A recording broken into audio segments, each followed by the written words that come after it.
4월 11일 부활절 제2주 주일을 위한 말씀 나눔을 시작하겠습니다. 오늘은 주일 성서 일과 중에 하나인 요한일서 1장 1절부터 10절 말씀을 가지고 빛 가운데 사귐이라는 제목으로 말씀을 나누겠습니다. 2021년 표어는 멀리서 가까이, 행동 강령은 보이지 않아도 한결같이입니다. 2021년 기도문을 따라해 주시기 바랍니다. 하나님은 보이지 않지만 늘 우리와 함께 계시는 것처럼 비록 떨어져 지내는 사람들이라도 주님의 마음을 담아 그들을 기억하고 생각하고 사랑하게 하소서. 내 마음은 보이지 않지만 늘 나와 함께 있는 것이니 주님이 하시는 것처럼 나를 용납하고 사랑하게 하소서. 예수 이름으로 아멘. 요한일서 1장 1절부터 10절 읽어드리겠습니다. 태초부터 있는 생명의 말씀에 관하여는 우리가 들은 바요, 눈으로 본 바요, 자세히 보고 우리의 손으로 만진 바라. 이 생명이 나타나신 바 된지라. 이 영원한 생명을 우리가 보았고 증언하여 너희에게 전하노니 이는 아버지와 함께 계시다가 우리에게 나타나신 바 된 이시니라. 우리가 보고 들은 바를 너희에게도 전함은 너희로 우리와 사귐이 있게 하려 함이니 우리의 사귐은 아버지와 그의 아들 예수 그리스도와 더불어 누림이라. 우리가 이것을 쓰면 우리의 기쁨이 충만하게 하려 함이라. 우리가 그에게서 듣고 너희에게 전하는 소식은 이것이니 곧 하나님은 빛이시라. 그에게는 어둠이 조금도 없으시다는 것이니라. 만일 우리가 하나님과 사귐이 있다 하고 어둠에 행하면 거짓말을 하고 진리를 행하지 아니함이거니와 그가 빛 가운데 계신 것 같이 우리도 빛 가운데 행하면 우리가 서로 사귐이 있고 그 아들 예수의 피가 우리를 모든 죄에서 깨끗하게 하실 것이요. 만일 우리가 죄가 없다고 말하면 스스로 속이고 또 진리가 우리 안에 있지 아니할 것이요. 만일 우리가 우리 죄를 자백하면 그는 미쁘시고 의로우사 우리 죄를 사하시며 우리를 모든 불의에서 깨끗하게 하실 것이요. 만일 우리가 범죄하지 아니하였다 하면 하나님을 거짓말하는 이로 만드는 것이니 또한 그의 말씀이 우리 속에 있지 아니하니라. 아멘. 마가교회를 시작해서 홀로 예배를 드리고 각자의 자리에서 마가교회로서 서로 연합하는 생각을 하지만 힘들 때도 있습니다. 이런 어려움은 주로 사귐에 대한 갈망이 채워지지 않을 때 그런 것으로 생각합니다. 교회는 역시 모여서 서로 교류하고 그 사귐 안에서 예수 그리스도를 발견하는 때 그때 가장 강력한 에너지가 넘치는 것으로 생각합니다. 오늘 말씀에서 이 사귐이라는 단어가 특히 그러한 부분을 자극합니다. 저희 교회의 자매교회인 애틀랜타 겨자씨 교회 직안의 목사님이 지난 주일 예배를 마치고 교회 앞에 꽃씨 모종을 심는 장면을 사진으로 저에게 보내주셨습니다. 봄 기운이 가득하게 느껴지는 멋진 사진이었습니다. 동시에 이 요한일서 오늘 본문을 같이 적어주시고 함께 적어주신 말씀이 인간이 누릴 수 있는 여러 종류의 누림이 있으나 그 가운데 으뜸가는 누림은 아버지와 그의 아들 예수 그리스도와 더불어 누리는 누림이요. 그 누림을 아는 이들의 사귐이다. 이렇게 적어주셨습니다.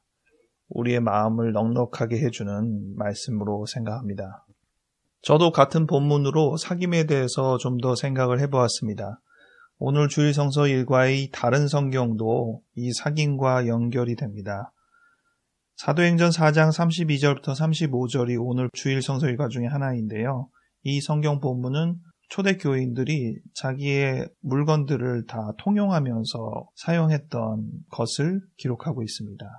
아주 이상적인 공동체 모델을 보여주고 있는데 이 부분의 가장 핵심은 역시 사귐이 아닌가 싶습니다. 또 요한복음 20장 19절부터 31절 본문에 보면 예수께서 부활하신 후에 제자들에게 나타나셨을 때 평강을 선언하셨습니다. 그리고 성령을 주셨습니다. 근데 하필 이 자리에 도마가 없었습니다. 도마는 나중에서 자기가 예수님의 못자국을 만져보지 않고서는 나는 예수의 부활을 믿을 수 없다, 이렇게 이야기를 했죠. 일주일여 지나서 도마를 포함한 제자들 앞에 예수님이 다시 나타나셨고 도마에게는 이 상처를 만져보라고 얘기했습니다. 도마가 나의 주 나의 하나님이시다라고 고백했을 때 요한복음 20장 29절에는 너는 나를 본고로 믿느냐 보지 못하고 믿는 자들은 복되도다 하시니라, 이런 말씀을 하셨습니다. 워낙 잘 알고 있는 말씀이죠. 이 말씀도 오늘 제가 이 사귐이라는 주제와 함께 생각해 볼 때 위로가 되는 말씀이었습니다. 우리가 보통 알고 있는 사귐은 면대면으로 하는 사귐이죠. 그것을 갈망하는 것은 이해가 갑니다. 하지만 여러 여건상 그렇게 못하는 경우, 지금과 같은 경우이기도 하고 또 공동체에 소속되지 않아서 그렇기도 하고 다양한 이유 때문에 면대면의 사귐을 하지는 못할 수 있습니다. 그러나 사귐이 없는 것은 아니라는 것이죠. 본고로 믿는다는 것은 사귐 안에서 우리가 직접 마주하는 것을 의미한다고 하면, 보지 못하고 믿는다는 것은 비록 우리가 신체적으로 서로 접촉하는 식의 사귐은 아니지만 우리 안에 사귐이 이어지고 있다는 것을 반영합니다. 그것이 또 복되다는 것을 예수님이 말씀하시는 것이 큰 위안이 됩니다. 오늘 빛 가운데 사귐이라는 제목을 붙였는데요. 예수님과의 사귐이 어떠한지에 대해서 요한일서가 기록한 내용을 한 부분 보겠습니다. 이 7절과 9절이 후반부가 같습니다. 우리를 모든 죄에서 깨끗하게 하실 것이요. 우리의 여러 가지 불필요하고 더럽고 제발 없었으면 하는 그런 요소들이 깨끗하게 사라진다는 것입니다. 그런데 어쩔 때 그러한 결과가 나타나냐? 7절과 9절은 이 앞부분이 다른데요. 7절에서는 빛 가운데 행할 때 그렇다고 했습니다. 빛 가운데 행하면 우리를 모든 죄에서 깨끗하게 하신다고 했습니다. 또 9절에서는 우리 죄를 자백하면 우리를 모든 죄에서 깨끗하게 하신다고 했습니다. 이 빛 가운데 행하는 것과 우리의 죄를 자백하는 것이 같은 행위는 아니겠죠. 하지만 이 두 가지는 공통적으로 우리를 모든 죄에서 깨끗하게 하는 그러한 결과를 낳습니다. 그리고 이 두 가지가 완전히 무관하지도 않습니다. 이 빛이라는 단어가 나온 이유는 5절에 우리가 그에게서 듣고 너희에게 전하는 소식은 이것이니 곧 하나님은 빛이시라 그에게는 어둠이 조금도 없으시다는 것이다. 이 부분 때문에 이 빛 가운데 행하는 것이 나오는 거거든요. 상상을 해보았습니다. 내가 하나님과 사귐이 있나? 내가 하나님과 사귐이 있다고 생각하면 내가 지금 빛 앞에 있어야 되는데 과연 나는 빛 앞에 있나? 하나님과 사귐을 갖고 있다 말은 하지만 진정 하나님 앞에 서지는 않았다, 이런 결론이 나더라고요. 빛 앞에 거해야 되는데 나는 숨어 있구나. 말만 그렇게 하고 있구나. 어떻게 하는 것이 주님 앞에 나가는 것이고 빛 가운데 사귀는 것인가 조금 생각해 보았습니다. 근데 위안이 되는 것은 이 빛은 우리를 정죄하는 빛이 아니라는 것입니다. 이 빛 앞에 나아가면 우리는 우리의 죄가 낱낱이 드러나면서 동시에 그 죄의 추악함 때문에 우리가 기죽지 않고 우리가 고개를 떨구지 않고 오히려 하나님을 바라보며 오히려 하나님이 그 죄를 다 깨끗해 주시는 그 경험을 통해 자유하게 되며 진정 행복한 사귐을 누릴 수 있다는 것입니다. 하나님의 빛 앞에서의 사귐이 이러한 의미라는 생각을 우리가 조금 더 명심해 보아야겠습니다. 빛 앞에 거한다고 할 때 대부분은 우리가 이 죄책감이라는 장벽을 넘어서지 못합니다. 그러나 예수님의 빛은 다르다는 것이죠. 예수님의 빛은 우리의 모든 것을 낱낱이 드러내게 하시되 그것으로 인하여서 우리를 죄악의 여러 가지 부정적인 감정에 휩싸이지 않게 한다는 것입니다. 우리가 예수님과의 사귐을 어떻게 가졌는지를 돌아봅시다. 과연 그랬는가? 우리는 주님 앞에서 우리의 많은 것들을 속속들이 다 파헤치는 이 노력과 이 과정 속에서 즐겁게 편안하게 참석하고 자유로움을 만끽하였는가? 그렇지 않다면 우리가 무언가 지금 하나님과의 사귐을 잘못하고 있다는 결론에 이릅니다. 이 7절과 9절에 빛 가운데 행하고 우리 죄를 자백하는 것의 반대 표현을 성경에서 고스란히 하고 있어요. 7절 빛 가운데 행하는 것의 반대 표현은 6절에 나오는데 어둠에 행한다 이렇게 표현하고 있습니다. 그리고 우리의 죄를 자백하는 9절의 반대 표현은 10절에 범죄하지 아니하였다. 그러니까 범죄를 부정하는 것이죠. 그런 표현이 나옵니다. 그런데 이 두 가지 표현에 대한 결과가 아주 재밌게 언급되어 있습니다. 6절에 어둠에 행하는 우리는 어떤 사람이냐? 거짓말하는 사람이다. 이렇게 되어 있습니다. 근데 10절에 우리가 범죄하지 아니하였다 하면 어떠한 결과가 나느냐? 마찬가지로 우리가 거짓말하는 사람이 되죠. 근데 10절에는 그렇게 표현하지 않고 하나님을 거짓말하는 이로 만드는 것이다. 이렇게 했습니다. 나도 거짓말하는 사람이 되고 심지어 하나님도 거짓말하는 사람으로 만들어버리는 결과를 낳는다는 것이죠. 그렇다면 당연히 이 사귐이 깨어지지 않겠습니까? 하나님은 우리에게 우리가 죄를 졌다는 사실을 이야기한 것이라는 겁니다. 우리의 사귐 속에서 우리의 죄를 언급하시고 우리가 죄인이라고 이야기하셨다는 것이죠. 그럼에도 불구하고 그 사귐이 우리를 불편하게 하거나 우리로 하여금 하나님과 예수님을 보기 어려울 정도로 주눅이 들거나 창피하거나 회피하고 싶어 하거나 그렇게 되지 않게 한다는 것이죠. 이 부분을 우리가 충분히 느껴야 할 텐데 저만 해도 그런 사귐의 특성을 충분히 느끼지 못했던 것 같습니다. 이러한 사귐으로 전환하려면 나는 무엇을 어떻게 해야 하나 다시 한번 생각해 보게 됩니다. 요한일서의 대비를 통해서 생각하게 되는 것은 역시 우리는 한 번에 두 가지를 다 가질 수는 없구나. 빛과 어두움을 동시에 소유할 수 없습니다. 죄를 낱낱이 고하면서 죄를 부정할 수가 없습니다. 저는 이 생각을 하다가 어린 시절의 장면을 떠올라 봤습니다. 요즘 세대들은 그런 경험들을 많이 해보지는 못했던 것 같아서 아쉽긴 한데 저희 다 어렸을 때는 동네에서 친구들이랑 열심히 놀았죠. 해가 질 때까지 열심히 놀았습니다. 그리고 해가 질 무렵에 어머니들은 집 앞에서 소리를 지르죠. 누구야? 밥 먹으러 들어와! 이렇게. 그 말 들으면 친구들이랑 안녕 하고 작별하고 집으로 들어가는 게 일상이었습니다. 그때의 어둑한 느낌과 밥 짓는 냄새들, 집으로 돌아가는 그 걸음들이 그리움이 생기네요. 근데 그때 친구들과 작별하는 것이 결연한 의지로 해야 될 필요는 없잖아요. 이제 우리는 만나면 안 돼. 뭐 이런 거 아니잖아요. 그냥 밥 먹으러 들어가니까. 그리고 친구들이 악하기 때문에 버리는 것도 아니에요. 그냥 식사 시간이 되었고 집으로 가야 되기 때문에 친구들과 떨어지는 것입니다. 하나님과의 사귐을 좀 그런 식으로 생각해 보기도 하면 좋겠습니다. 우리가 빛 가운데 나아가는 것, 우리의 죄를 그대로 고백하는 것이 어머니가 부르니까 집에 가는 것과 동일한 그런 마음 자세를 가져봅시다. 우리가 항상 죄만 짓다가 하나님 앞에 가는 게 아니라는 거죠.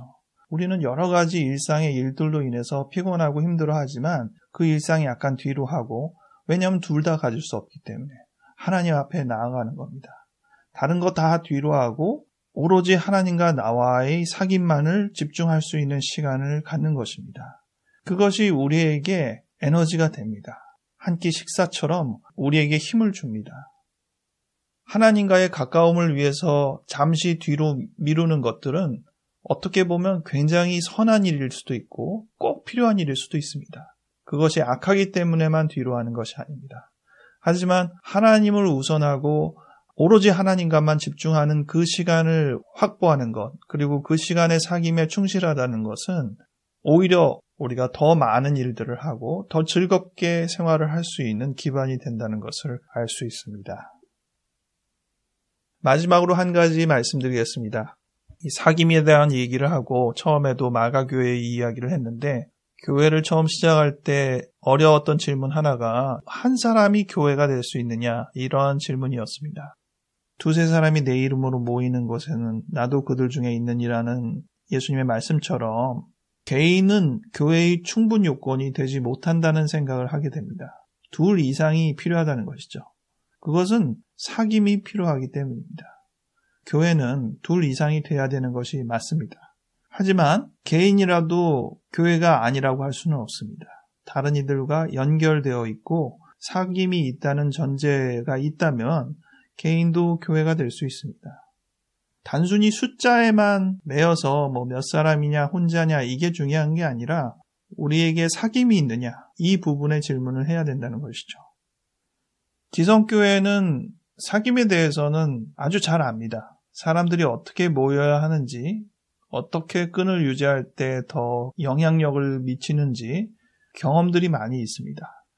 그런데 가끔 기성교회들은 오해를 가지기도 합니다. 사귐을 교회 안에서만 가져야 한다는 그러한 생각입니다. 그러다 보면 갖는 약간의 폐해가 주일에 교회에 드려야 하는 시간이 너무 길어져요. 심지어는 이제 주일로 부족하니까 다른 요일도 할애를 해서 교인들과 계속 교류하는, 어떻게 보면 교인 외의 기독교인의 사귐이라는 부분들을 너무 고려하지 않는 것이 기성교회의 폐해 중에 하나일 수 있습니다. 사귐이라는 것이 늘 같은 사람과 만나면 한계가 있잖아요. 그러니 교회는 그 한계를 해결하기 위해서 교회 밖의 사람들과 교류할 수 있는 기회를 열면 좋으련만 그렇게는 못하고 이 교회 안에 있는 사람들이 더 많아지는 방향을 선택했습니다. 즉 부흥을 선택한 것이죠. 교회 안에 사람이 많으면 많을수록 또 다른 새로운 우리 안의 사람을 만나게 되니까 사귐의 매너리즘을 극복하는 한 가지의 방식이 된 것입니다. 그래서 대부분의 교회는 숫자의 성장을 기대하게 될 수밖에 없습니다. 그런데 이제는 좀 다른 생각을 해야 될 것 같습니다. 사귐이라는 것은 결코 한 교회 안에만 국한될 수 없습니다. 기독교인은 교회 밖에도 많이 있고 기독교인 아닌 사람들과도 영적인 사귐을 나누어야 합니다. 그래야지 그들도 예수를 만날 수 있는 시간이 되는 것이 아니겠습니까? 우리의 사귐은 어떠한지 돌아보며 부활절 두 번째 주를 보냅시다. 예수께서 우리에게 부활의 기쁨을 주셨는데 이 기쁨을 누리는 진지한 사귐의 시간이 계속되기 바랍니다. 기도하겠습니다. 하나님 아버지, 주님의 부활을 감사드립니다. 우리가 극복하지 못하는 것들, 우리가 쓰러질 수밖에 없는 것들, 그러한 여러 가지 생각들에서 해방시켜 주시고 우리를 일으켜 주시는 그 희망의 빛을 주님의 부활을 통해 우리에게 선사하셨습니다. 감사합니다. 우리가 빛 가운데로 나아가는 것을 더 이상 부끄러워하지 않게 하소서. 우리가 주님과 사귐이 있을 때 감이라는 단어를 붙이지 않게 하여 주시옵소서. 우리가 넉넉한 마음으로 떳떳한 마음으로 주님과 사귀고 주님 앞에 있을 때 더욱 자유롭고 더욱 우리의 죄가 다 말끔히 사해지는 것을 진지하게 경험할 수 있는 시간 허락하여 주시옵소서. 그리하여서 언제나 즐겁게 주님 앞에 돌아오고 또 세상과 마주하는 이러한 반복의 시간을 우리가 자연스럽게 보낼 수 있도록 도와주시옵소서. 주님과의 사귐을 다시 정립하고 주님 앞에 나아가려 합니다. 빛 가운데 주님과의 사귐을 기억하게 하여 주시옵소서. 감사하옵고 예수 이름으로 아멘.